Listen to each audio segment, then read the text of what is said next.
We didn't say yes because we wanted to. We said it because we didn't have any other option. When they arrived, two of them, I didn't say anything. I just let them come inside, and my husband had to watch it all. Quick note, this story goes a little darker than usual. It's something different, and I hope you'll stick with it. Let me know your thoughts in the comments. Thanks for being here. All right, let's get into it. His leg was bouncing fast. I could see the fear in his eyes.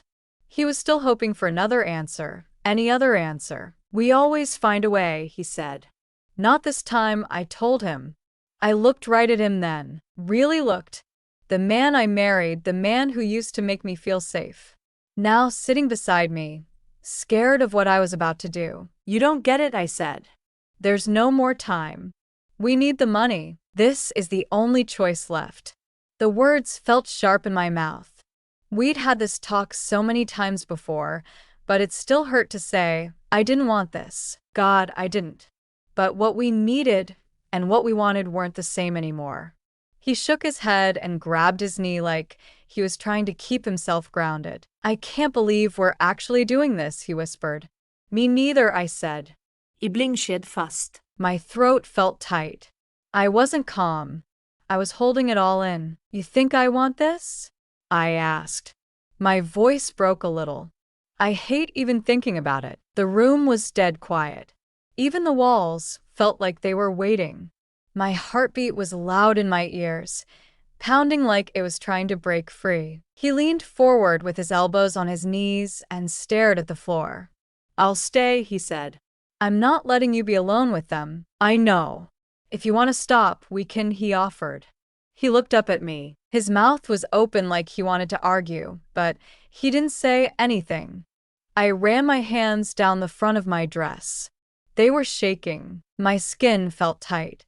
Time slowed down like we were standing at the edge of something huge. Then came the knock. It echoed once. I didn't move. Just kept breathing, steady and slow, trying to convince myself I could handle this. I stood up first. I heard him shift behind me, not wanting to move, but doing it anyway. Then I felt his hand touch my shoulder, just for a second, just enough to say, I'm still with you. I walked to the front door.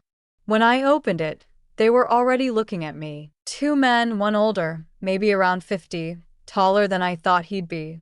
The other one was younger, thinner, sharper looking, about my age. They didn't smile, no introductions, no questions. They just stepped inside like they'd done this before. My husband followed behind them quietly and shut the door. No one spoke. They didn't look around or ask anything. One of them dropped a small black bag by the wall. I didn't ask what was in it. I already knew. This way, I said. My voice was steady. I made sure of it. I led them down the hallway. I could hear their heavy steps behind me, slow and steady. My husband stayed close. He kept pace with me. When we reached the bedroom, I stopped for just a moment. Then I opened the door and went inside. The lights were dim.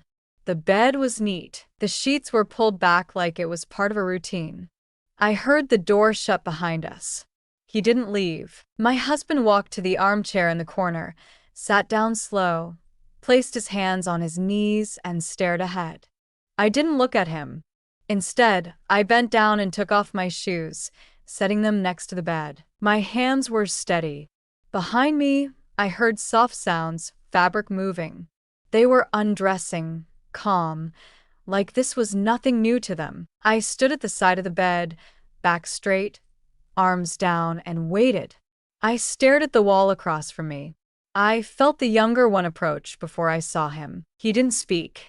He reached up and brushed my hair gently off my shoulder.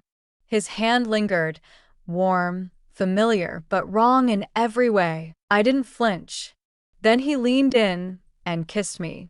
Software, measured, a test. I didn't kiss him back. I didn't pull away. I let it happen. I didn't move at all. Then the older one stepped forward. Their hands found me before I could react. Deliberate, fast, without pause. The straps of my dress slipped from my shoulders, the fabric pulling at my feet like it had nothing left to do. I didn't reach for it. I kept my arms at my sides. This wasn't about them. It wasn't about me either. It was about what we needed. The younger one leaned in, warm breath brushing my skin. His grip followed, firm, unmeasured, not searching for approval. The older one dropped lower, steadying me from behind. His breath found the space I tried not to acknowledge. I clenched my jaw. Stay still. Get through it. Don't feel. I stared at a crack in the wall, a dent in the molding, anything that didn't move. They didn't speak. They didn't slow. I wasn't a person to them, just something to act on. I didn't flinch. I didn't close my eyes. The younger one stepped away and laid back on the bed, waiting like this had all been planned before we even opened the door. The older one turned my face toward him. Then gently, but without question, he guided me downward. I paused briefly, not to resist, just to breathe. Then I let it happen. No sound. No protest. I followed the motion like it had been rehearsed. Then they shifted me again, hands at my waist, lifting, turning, lowering. I was placed over the younger one, exactly where he expected me to be. My palms rested on his chest for balance. That was all. He shifted beneath me, sudden and unhesitating. I inhaled once, held it. Behind me, I felt the other one move closer. His hand curled around the back of my neck. The other reached forward, steadying me again. I didn't speak, didn't push back. One moved below me. The other kept his hold. They didn't ask. And I didn't feel. Not yet. Keep breathing. Don't think. Don't react. Then more shifting. They moved me off and turned me onto my back. The older one leaned over first. The younger one followed, hovering above. There was no rhythm, just movement, just repetition. My head rolled with the motion. My hands clenched at the fabric beneath me. Still, I kept my face still. But inside, something was loosening. It crept in. The tension, the strain I tried to block. I turned my head. My husband was still in the corner. Still present. Still distant. I closed my eyes, took one breath. Then they moved me again. Now I was on all fours. The younger one leaned back against the pillows. The older one adjusted my stance from behind. They weren't coordinating, just acting. Their hands held me steady, one guiding, one controlling. There was no space left to choose anything. They moved harder, closer, in sync. My elbows slipped. My breath hitched. I was unraveling. I tried to stay cold. Try to stay still. Try to hold it back. One more second. Just one more. But I couldn't. I shattered. I was still trembling. They were still moving, surrounding me, consuming what I hadn't already lost. Their rhythm didn't falter, like nothing had just broken inside me. My arms were weak. My breath came in shallow bursts, and when I lifted my head, I saw him. My husband. Still in the chair. Still here. But his eyes weren't on me. He stared at the floor, expression blank, mouth parted slightly, hands limp on his knees. He wasn't gone. Not physically. But something in him had started to drift, not from the room, from me. I looked away, but they didn't. They adjusted me without speaking. One man shifted back. The other moved beneath me, hands guiding me into place like it was something practiced, something done before. I straddled the younger one, my knees weak beneath me. My legs trembled with the memory of what had just been taken. I tried to center myself, to steady my breathing, to recover control. But I felt the other one closing in from behind, deliberate, Certain. His hands lowered me slowly, guiding me with careful pressure until I felt it. Sharp. Unexpected. I gasped. My hands went to the younger man's chest, instinctively searching for balance. But he didn't pause. He pressed upward, measured, unrelenting, and the pressure bet my back, pulled a sharp breath from my throat, forced my lips apart. Still, I didn't make a sound. Not yet. I locked my jaw, tensed every muscle I had left, tried to vanish into stillness. But they didn't let me. The younger one moved first, shallow at first, then stronger. His hands clutched my hips, keeping me aligned with his motion. The one behind me stayed buried deep, rotating gently, drawing out tension, until I felt like I was being pulled in two. I bit down hard, dug my nails into the chest beneath me, willed myself to stay blank. But they didn't care. I was moving, dragged into one rhythm, while stretched by another. The tempo rose, my skin burned, my breathing broke. I could feel myself being pulled to a place I didn't want to return to. And then it happened. Sudden, harsh, unwanted. A sound escaped before I could stop it. Loud, real. I slapped a hand over my mouth, horrified. But it was too late. They heard it, and they answered. Their tempo surged, their grip tightened. The weight of their bodies pressed in harder. I tried to hold steady, to stay silent, to resist the building tension, but I was already unraveling. Another crash overtook me, harder this time, deeper. I couldn't contain it. My spine arched. My head dropped forward. My voice cracked out, guttural, sharp, soaked in guilt. And when I opened my eyes, the chair was empty.